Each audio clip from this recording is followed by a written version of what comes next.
Hello there, lovelies. I'm Woolly Wormhead, and I am not here today to give you a technique tutorial. I am actually here to talk about short-row colourwork, in particular my book, and my technique and my development, and how it differs from other existing methods for creating colourwork patterning with short rows.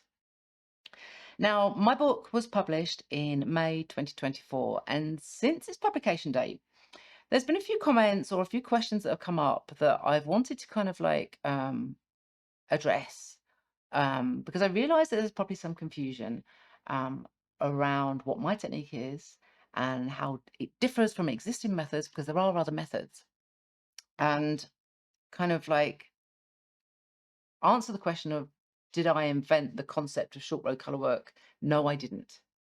What I did was develop my own technique, my own approach to short row color work that is different from other existing ones. Swing knitting is one that a lot of people might be familiar with. There are other ways of creating color work patterns with short rows. What I did was develop my own technique with a new set of rules and a new charting method, and a particular set of types of motifs that can be used at different places, turned it into a fully fledged technique from my own beginnings of developing and exploring this.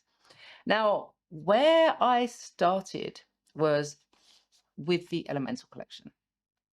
Toff is the most popular one in this collection, but I was working on these as a whole.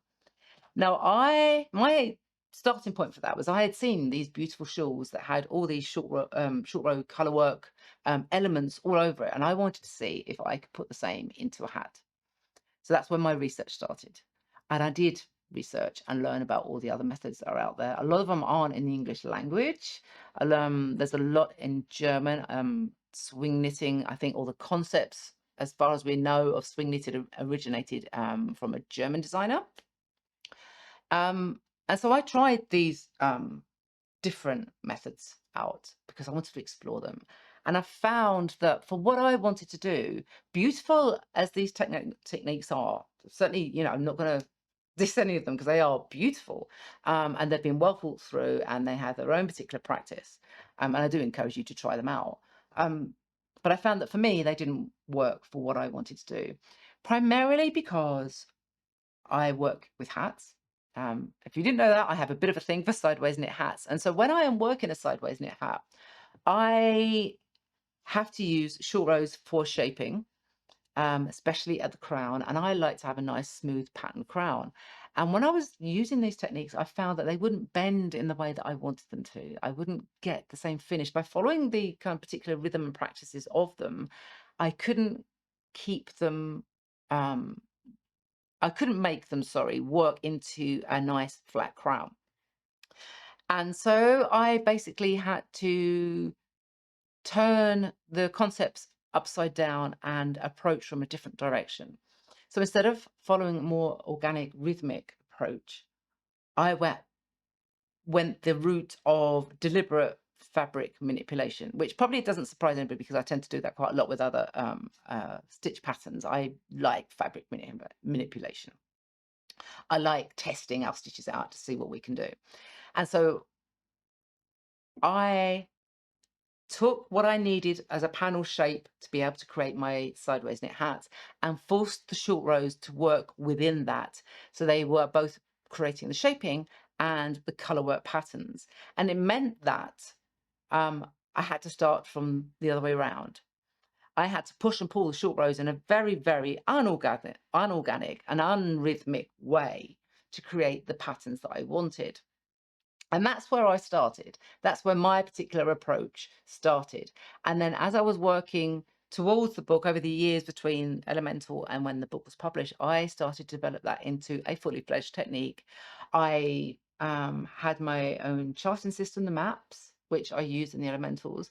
But then I started to develop it more because I realized that by working that way round, by pushing and pulling the short rows into placement to create different kinds of patterns, that it had a lot of potential. And so that's what I developed for the book. In the book, there are 3 different types of motifs that can be used in different places. There are ways that you can work it around. I talk about that quite extensively. There are certain rules in terms of making sure that you can work things in the round, or making sure that motifs are repeated or extended in a particular way to make sure the fabric always remains balanced. All new kind of like concepts and terminology that relate to my particular approach and my technique. The concepts probably overlap with other short row colorwork patterning methods. In swing knitting, things are generally pretty balanced. They all kind of stanzas, as they're called, kind of balance each other out in a particular way.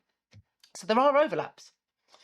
But that's no different to other knitting techniques. I mean, we look at lace, and lace is an umbrella technique, but within it you'll find Shetland lace, you find Estonian, you find lots of different types of lace techniques that may appear to have similarities, but they're all distinct techniques by themselves. They have their own rules and their own tradition, and they've all been developed in different ways. Stranded colourwork is another one. We have Selbu, we have Fair Isle. They're all of the same type, but they all have roots in different places. And I think because short row colourwork as a kind of umbrella technique is relatively new, especially relatively new in the English language knitting world, I think that not everybody sees that there are different branches to it, that there are different approaches, and people don't always understand the distinction between them, especially if they've only kind of seen one or two patterns and haven't dived into a technique as heavily. I don't see swing knitting being taught very often, so people might not be aware of how swing knitting works.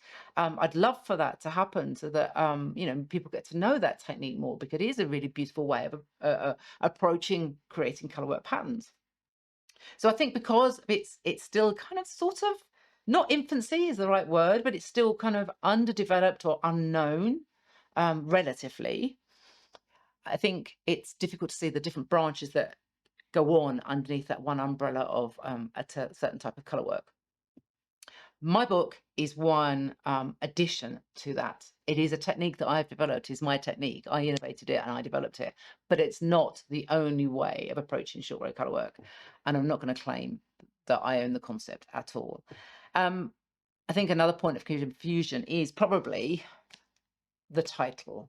It just says Short-Row Colourwork Knitting. And if you are someone that is familiar with the other methods or have tried out other patterns, then I can see in hindsight why that might be misleading. But I don't know what else we would call it. And we can't rename it now. But I don't know what else we would call it. Swing knitting is a particularly good name for that technique, but I don't know what you'd call mine. I can't call it Woolies push and pull, or something that sounds really silly now. I've just said that out loud.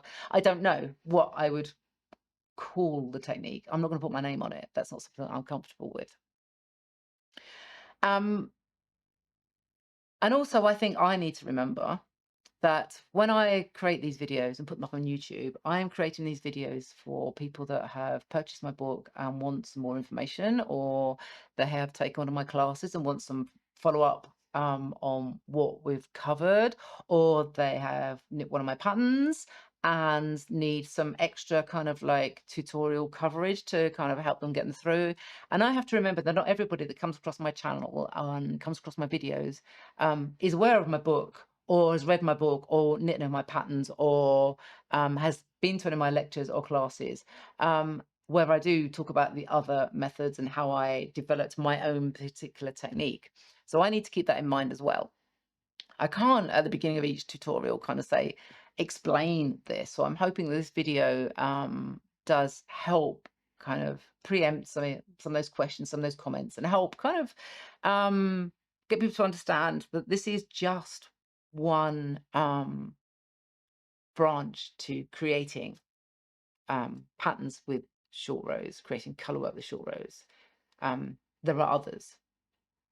It's a fully fledged technique of its own that I've developed, but there are other methods, and I would really love it if people explored them more. So I hope that helps. This is something that, happens in the knitting world quite a lot. I mean, there are hundreds of cast-ons, but people invent new cast-ons quite frequently, and people either name them after themselves or give them a name, and we acknowledge and respect the work that those people have done in innovating that particular technique. It might be similar to another one, but it's a different approach, and it might have advantages, might different different situations, different applications that you might use it in. But we respect and acknowledge the work that's gone into that, and this is no different. I do ask people to kind of acknowledge that this is my innovation. I've spent years developing this, but I'm not going to claim ownership to the concept, and I'm not going to ask that people put Woolly's technique down every time. I'm not going to kind of put any criteria or expectations on people using the technique. I want people to go out and have fun with it. But I just wanted to kind of clear that up, that you know, so that hopefully people understand a little bit more where I'm coming from and what I am doing when I do these videos and when I write these books. Hey, that sounds like a bit of a ramble. I feel like I've rambled for ages. I hope this all made sense. If you've got any questions about it, please do drop them into the comments and I'll see if I can expand on it more. If you are interested in taking one of my classes, then sign up to my newsletter, because I teach quite regularly, especially with Vogue Knitting on their virtual live weekends. The book you can get out of your library. If you don't have it, you can order it in and have a read through. And especially if you've used one of the other techniques, try them out, compare them and see how different they are. See the approach is different.